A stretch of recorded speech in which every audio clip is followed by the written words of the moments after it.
꼬르비제가 라쇼드퐁에 있다가요 베를린으로 가게 되는 거죠. 그래서 베를린에서 피터 베렌스 사무실에서 일을 하게 되는데요. 피터 베렌스는 독일의 아에게라는 회사의 수석 디자이너였었어요.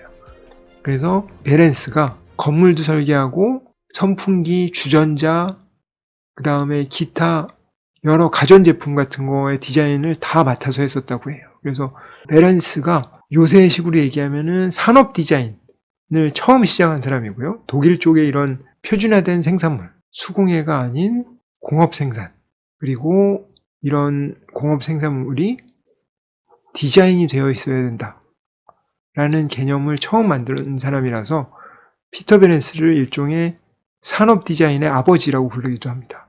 각종 여러 전자제품이나 물품들, 건물들을 디자인했습니다. 그래서 아에게라는 게 뭐냐면은 독일어로 알게마인의 엘렉트리시타트 게셀샤프트라고 되어 있습니다. 그래서 이게 독일 전기공사라는 뜻이에요. 그래서 일종의 우리나라식으로 얘기하면은 한전이라고 볼 수 있는데 한전에서는 전기만 딱 취급하잖아요. 근데 여기서는 각종 물품들, 상품들을 다 만들었었대요. 그래서 그런 전기에 관련된 것뿐만 아니라 여러 가지 물품들을 만드는 공장에 대한 디자인도 피터 베렌스가 했는데요. 지금 보시는 이 사진이 피터 베렌스가 디자인한 공장이고요. 얼핏 보면은 신전처럼 생겼죠. 옆에 열추가 쭉 있고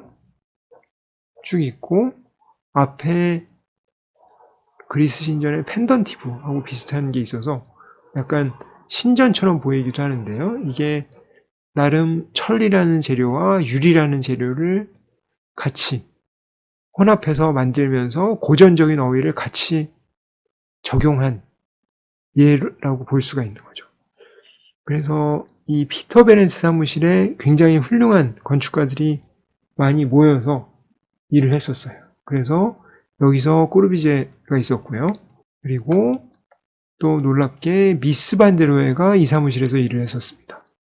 그리고 그로피우스가 일을 했었죠. 그래서 보통 근대 건축의 4대 거장이라고 하면 프랭크 로이드 라이트와 꼬르비제, 미스 그로피우스를 얘기를 하는데 이 근대 건축의 4대 거장 중에 3명이 이 피터 베렌스 사무실에서 일을 했었던 거예요. 그래서 베렌스가 설계를 해서 딱 넘기면 꼬르비제가 도면을 그리고 미스가 모형을 만들고 그 다음에 그로피우스가 투시도를 그리고 이렇게 하지 않았을까 라고 생각을 하는데 실제로 자세히 조사를 해보면은 이게 연도가 살짝 엇갈린대요. 꼬르비제의 전문가인 스타니슬라우 폰 모스라는 분이 이거를 자세히 조사해서 써놓으셨는데요. 실제 확인을 해보면 꼬르비제가 베렌스 사무실에 도착했을 때 그로피우스는 몇 달 전에 사무실을 그만두고 나가서 베를린에서 개업을 했었던 상태래요. 그래서 물론 베렌스 사무실에 가끔 놀러 왔을 수 있기 때문에 만났을 수는 있는데 같이 일을 한 거는 아니었을 것이다 라고 얘기를 하고요.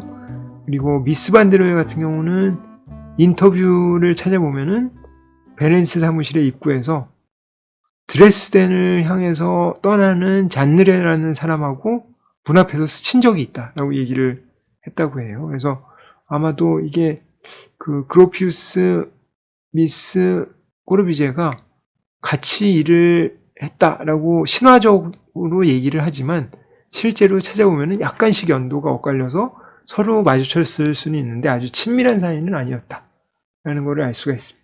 그로피우스, 미스 꼬르비제가 베렌스 사무실에서 상당히 많은 걸 배운 거는 사실이고요. 미스 반데로에 같은 경우는 고전적인 어휘, 이런 신전의 모티브를 차용을 해서 새로운 건물을 만들 수 있다는 신고전주의를 현대적으로 재해석하는 것 같은 거를 많이 영향을 받은 것 같고요. 그리고 그로피우스 같은 경우는 산업화, 공업화 건축 이런 아이디어를 많이 배웠고 꼬르비제 같은 경우는 역시 공장이나 산업화 같은 것이 현대사회에서 굉장히 중요하다라는 것을 많이 배웠다라는 것을 알 수가 있습니다.